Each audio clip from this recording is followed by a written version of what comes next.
Staying on Sports Central, we go over our next schedule preview of this offseason, and it's going to be over the Florida Gators, team that went 6-7 overall in the 2021 season. Kind of a disappointment of a season for the Gators considering where they were in 2020, but will this team improve going into next season? That's what we'll be going over here today. We'll be going over the players this team will be losing, who will be returning, and also looking at their schedule for the first time this offseason, starting out with your notable games from last season. And this team, of course, started out the season pretty well. Of course, that Alabama loss in Week 3 was tough, losing to them by 2. In the end, Florida fought back and made it a close game, which was definitely impressive. And even though it was a loss, Alabama was a great team last season.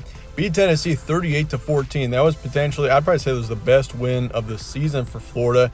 And then after that Tennessee game, they lost to Kentucky then 13-20, and then also lost to LSU 42-49. That game was a shootout on the 16th on the road. And then after that, things kind of, it was a tough end to the season there for Florida, of course, with the coaching situation. This team in general, it just was just a tough end of the season for Florida. This team ended up, of course, losing to UCF to finish out the season in their bowl game, 17-29. They had a shootout against Samford, 70-52, lost to Missouri in overtime, got beat up by South Carolina, and lost to Georgia by 27. So, yeah, kind of a tough end to the season for Florida, but this team, 4-2 in the first 6 games, 2-5 in their last 7. And, they got the coaching change, and a lot of things are different going into next season, that's for sure. So, it brings some optimism, but at the same time for Florida, this team is, it definitely could be, once again, a rebuilding season coming up here in 2022. If you look at their quarterback situation, it certainly is complicated going into next season. You've got Emory Jones, of course, the starting quarterback from last season. He transferred away, so he will not be around next season. He put up 2,700 yards, 19 touchdowns, 13 picks, and a 65% completion rate last season. So his completion rate wasn't terrible.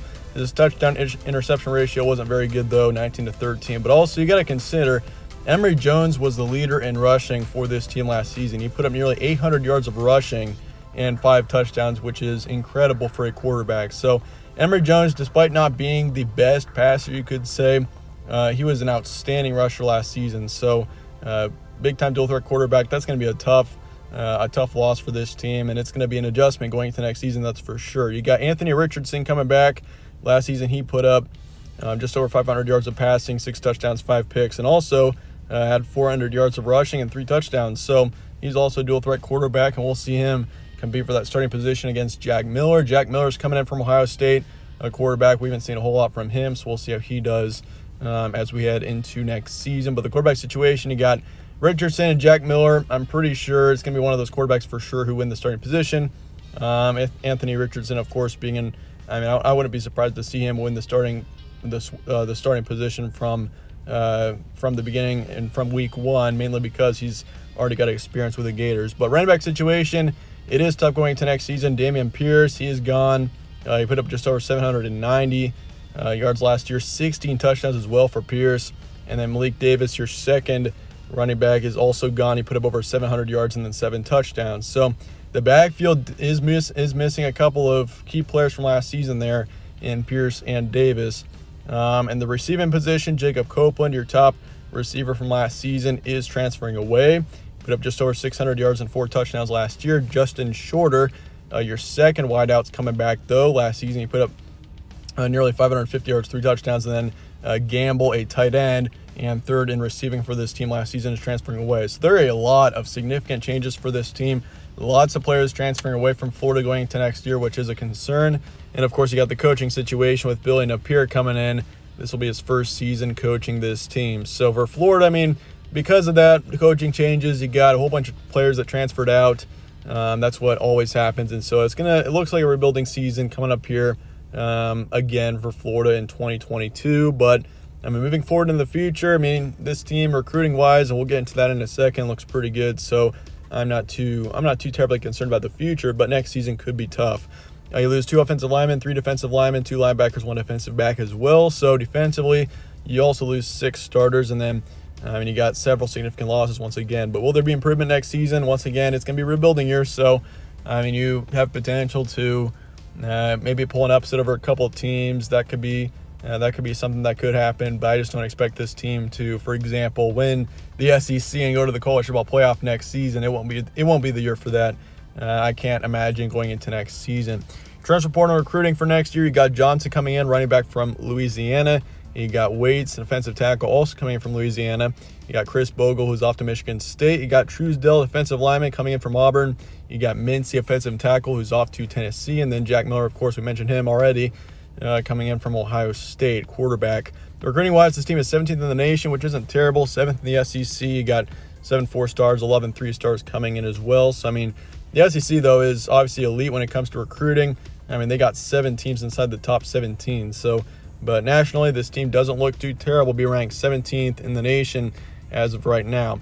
Looking at the schedule going into next season, you got Utah, a tough game to start off the season there. I mean, the Utes are going to be good once again next year. So, they'll be one of the top teams in the Pac-12. I can assure you they're going to be really good next year. So you got a tough one on the 3rd of September to start off the season. Then you got Kentucky on the 10th. So 2 tough games to start off the season. Both of them are at home for the Gators, but certainly both of them are going to be good opponents next year.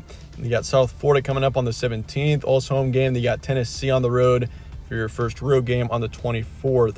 You got Eastern Washington. Then you got Missouri at home. You got LSU at home. And then you got Georgia, which is in a neutral location, on the 29th. And then on your November, you got 3 road games. You got Texas A&M on the road. Then you got South Carolina at home. Then Vanderbilt and Florida State on the road to finish out the season. So you do have a pretty tough schedule. I mean, Utah is obviously a tough non-conference game. The Utes are going to be good. Then you got Kentucky, of course. I mean, your first 2 games are tough. You got Florida State playing them on the road. Florida State's been kind of struggling in recent years, but you never know with them. So yeah, you got a tougher schedule next season for sure. You got to play Georgia, Texas A&M, South Carolina, Tennessee, Kentucky. So certainly won't be easy. But looking at the first half here, Utah, I'm actually going to favor the Gators in that game against the Utes right now. That's basically a coin toss. I mean, Utah going to next season, I do think will have the better record versus Florida, but I do think Gators being at home, that could potentially set up well for them. Kentucky, I'm going to favor the Wildcats in that game. Kentucky next year is going to be good once again. Wouldn't be surprised if they were one of the top teams in the SEC going into next year. Then you got South Florida also at home. That's going to be an easy win. Tennessee on the road. Because it's a road game, plus I expect Tennessee to actually be pretty good next season, I'm going to favor the Vols in that game. But certainly it's going to be close. Eastern Washington, I'll favor Florida there easily. And then Missouri, with it being at home, I'll favor Florida there. But I think Missouri and Florida both are going to be kind of in that 6 to 8 win range for next season. Then you got LSU in the second half of your schedule. I'm going to go with Florida to be favored in that game against LSU right now. Tigers obviously are in a rebuilding phase as well. So, but I think with Florida being at home, I'll favor the Gators there. Georgia's going to be good once again next year, no doubt with that. I'm going to favor the Bulldogs there. Texas A&M on the road, obviously a tough place to play. Texas A&M could be a college football playoff contender next season. I'll go with the Aggies there on the road. South Carolina, that's definitely the toughest one to put in orange here on this schedule. South Carolina could be good next year. I think Spencer Rattler going in, that's going to make a huge impact. And obviously with being at home, I want to favor Florida, but I mean, this season, once again, next season for the Gators will be rebuilding season once again. So there's going to be a couple losses that probably won't make sense. And I think South Carolina is going to be kind of one of them. I think either way, though, the Gamecocks are going to be good next year. So, there's no doubt with that, but I'm going to favor the South Carolina in that game there. Vanderbilt, easy win. Vanderbilt usually, I'm not really too worried about them. And then Florida State on the road. I'll favor Florida in that game right now, but the Seminoles are obviously a team that they're trying to get back. That's a team that has been really good in the past, but in recent history, they just have not been very good. But I'll go with Florida to be favored there. So record projection going into the next season, 5-7 and 9-3. I'm keeping the range pretty wide for this team. I think this team is, 5 to 6 wins makes sense, but at the same time, you never know with the coaching situation and with this team and it being a fresh start, this team could be really good as well and get up to potentially 8 or 9 wins.